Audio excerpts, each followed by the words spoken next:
Hello and welcome to Roth and Aggie Reviews. As always, I'm Jacob. It's nice to see you guys again. Today I'll be reviewing a 2016 film called Don't Breathe.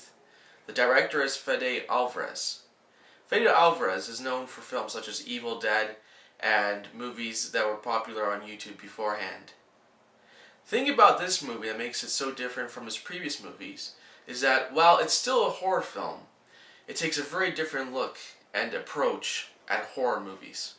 Evil Dead, for example, was a movie mostly with blood, gore, and all kinds of body part spilling all over the place frenzy.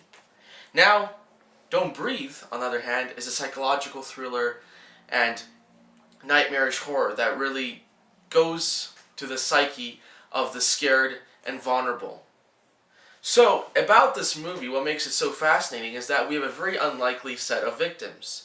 The movie stars Rocky, Alex, and Money. They're three thieves. Rocky, the female one, played by Jane Levy. Alex, played by the young Dylan Minnette. And Money, played by Daniel Zovatto. So what makes these characters so interesting at the very beginning of the movie is how they have a similar purpose and similar cause for what they're doing with theft and other criminal organizations.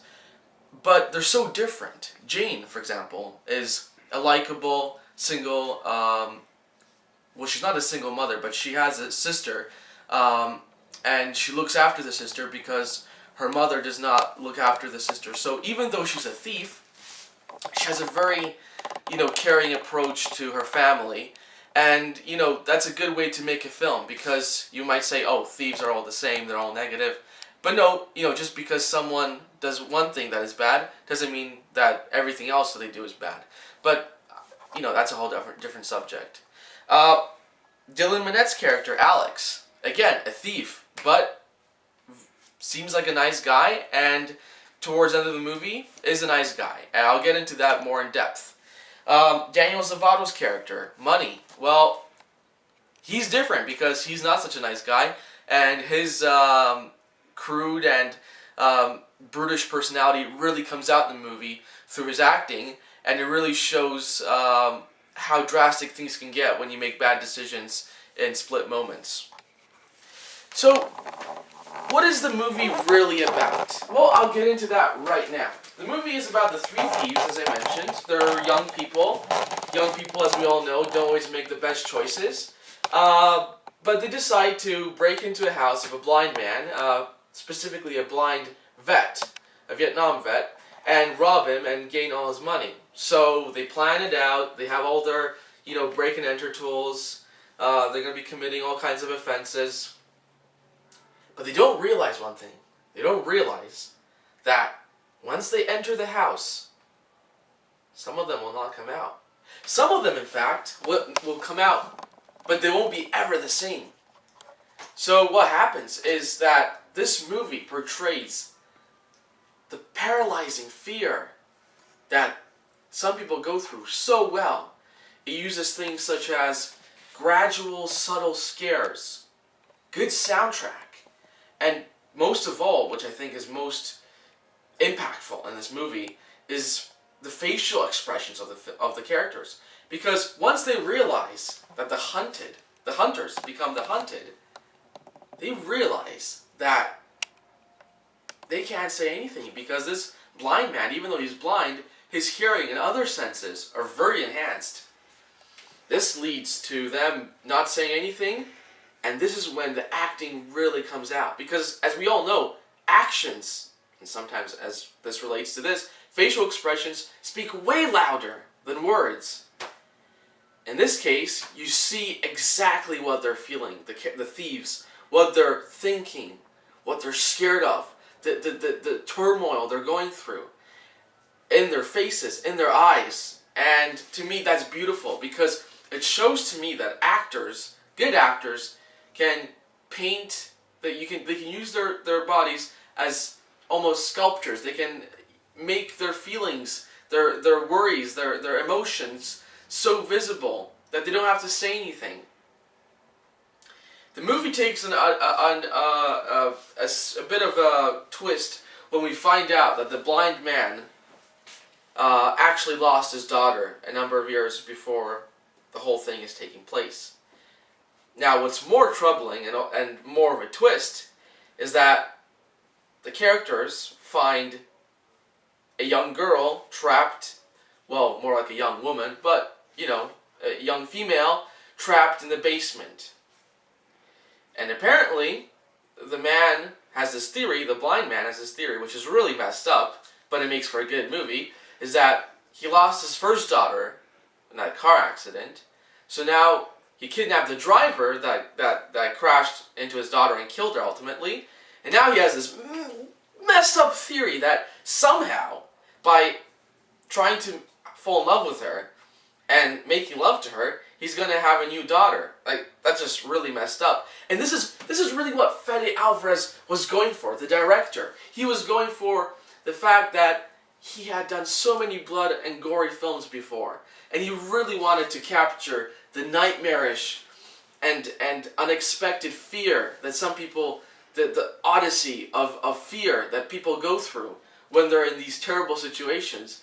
And through his directing, through his writing, through the editing, through the acting of the cast, it is done so well, and it comes across so genuine and also so powerful in the sense that you wouldn't have sympathy for characters like this, but you know, they find themselves to be so vulnerable, and you're kind of questioning, should I have sympathy for them or not? And each audience member will have a different outlook on it. You know, the way I see it is that, you know, the three characters, the thieves, they broke into his house, so any consequences that are, you know, that are happening to them are, you know, kind of expected.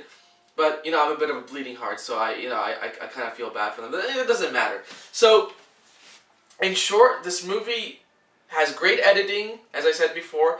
It has great acting, great writing. The lighting is excellent. You have various shots. Daylight, interior, exterior, and it really shows the variety of atmospheres that the characters are in. For example, one scene, the characters are in a Chinese restaurant, and in another scene, they are waiting outside the blind man's house.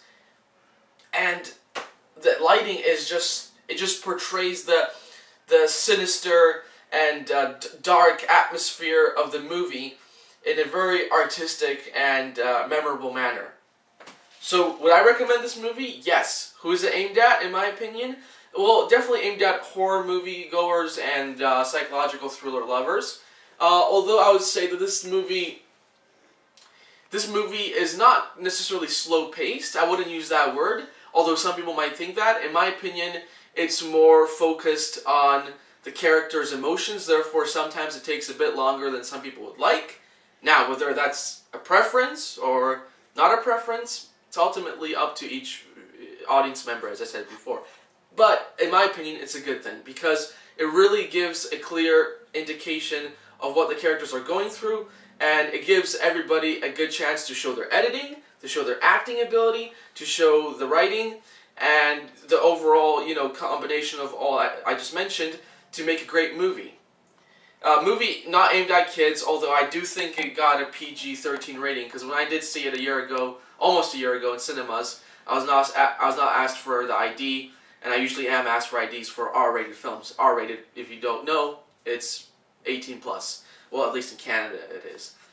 But again, I digress. So, this movie is also aimed at people who love art horror. Art horror is, you know, the genre that takes scary things and also combines creativity and innovative approaches to make something artistic. A great example of an art horror movie that you guys may know of or may have already seen is A Cure for Wellness, It Follows, and movies like that. I've noticed that in the recent years, a lot of directors, especially in psychological horror films, are taking that approach with art horror to make it, you know, not only more watchable, but also, you know, mix up things and make it more viewable. And even though that word is kind of, you know, okay, it's viewable, but any movie is viewable, but it makes it more interesting, and it makes it more of a work of art.